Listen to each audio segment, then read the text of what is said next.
Hello investors, it's Zil from Equitymaster bringing you investing insights to make investing simple and easy to learn. To stay updated on investing trends and the latest developments on Indian markets, don't forget to subscribe to this channel and like this video. The Indian stock market is heading into 2026 with a mix of optimism and uncertainty. Although growth opportunities seem plentiful in the current market environment, volatility continues to test even seasoned investors. In uncertain times, dividend-paying stocks prove to be an investor's safety net by providing stable income.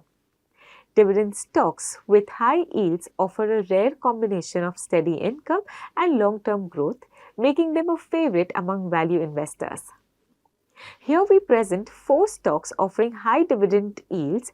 Before we move on, please note this video is for information purposes only. It is not a stock recommendation and should not be treated as such.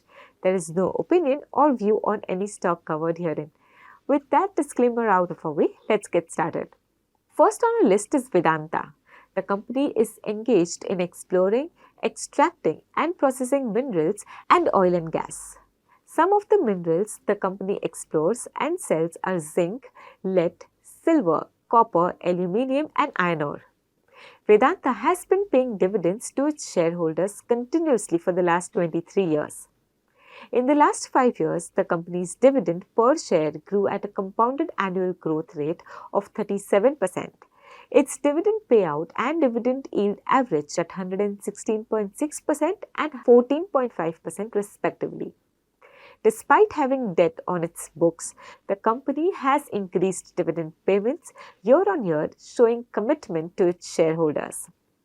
Coming to its financials, the revenue and net profit of Vedanta grew at a CAGR of 12% and 6% respectively in the last 5 years due to strong volume growth and improvement in metal prices. The average return on equity and return on capital employed of Vedanta stand at 50.1% and 39.3% respectively. Going forward, the company is undertaking growth and efficiency improvement initiatives, especially in aluminium and zinc, which will further support revenue and profit levels in the medium term. Second on the list is Coal India. Coal India is a state-owned coal mining company that operates over 83 mining areas across 8 states of India. It is also the single largest coal producer in the world. Ever since 2004, the company has declared dividends every single year. In the last 5 years, it has continuously increased its dividend per share with a CAGR growth of 11%. In the last 5 years, the dividend yield and dividend payout averaged at 9.1% and 54.7% respectively. In FY25, the company produced the highest level of coal at 785 metric tons. The revenue growth remained flat with a slight dip in profit. However, over the last 5 years, the revenue and net profit grew at a CAGR of 12% and 23% respectively on account of strong realization and cost control. The average ROE and ROCE stand at 35.6% and 44.9% respectively.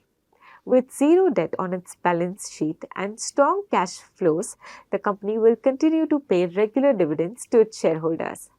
Despite India's big renewable energy push, coal is here to stay due to high demand for power.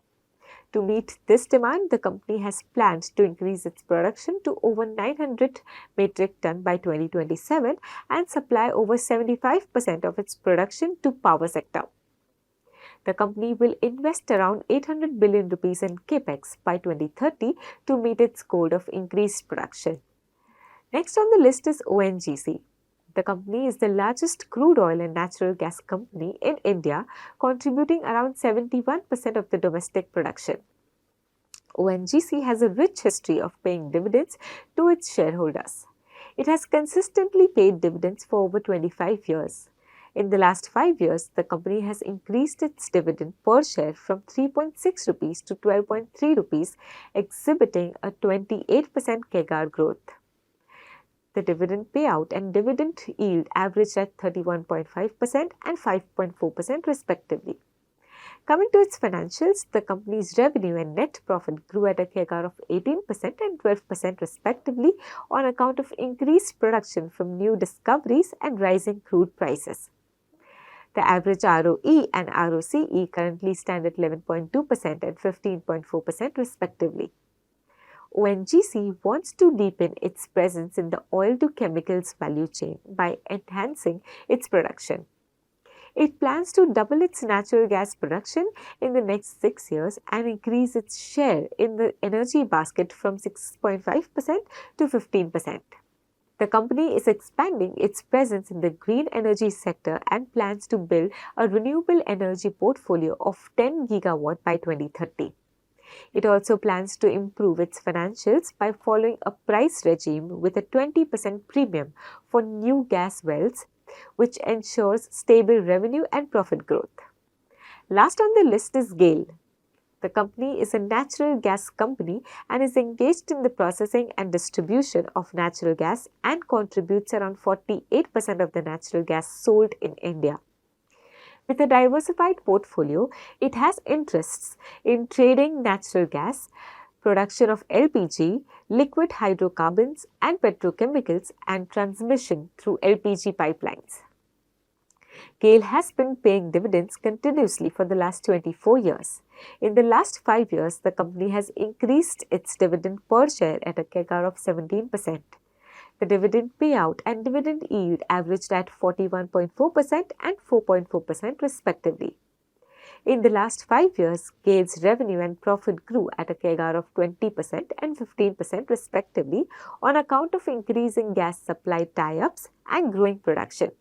To add to this, the strong performance of the natural gas market has also aided the revenue growth.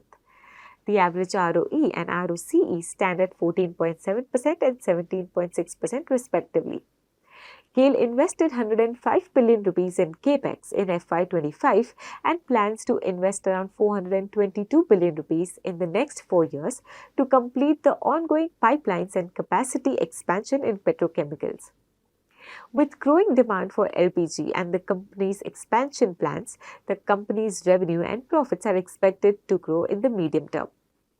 Investing in dividend-paying companies provides stability to a portfolio during volatile market conditions. It also generates passive income through dividend payouts. A company that is paying regular dividends is considered financially stable as dividends are paid from profits. However, dividend payments shouldn't be the sole parameter for investing in stocks. It's also important to check revenue and profit growth, debt levels, corporate governance, capex plans, industry dynamics, and government policies to get a holistic view of the company. Only after doing thorough research should one consider an investment. If you want to dig deeper into dividend investing, use Equitymaster's stock screener to find high dividend yield stocks and dividend growth stocks in India. That's it for today. Don't forget to like this video and share it with your friends and family and make them as smart as you are. This is Zil from Equitymaster. Thanks for tuning in.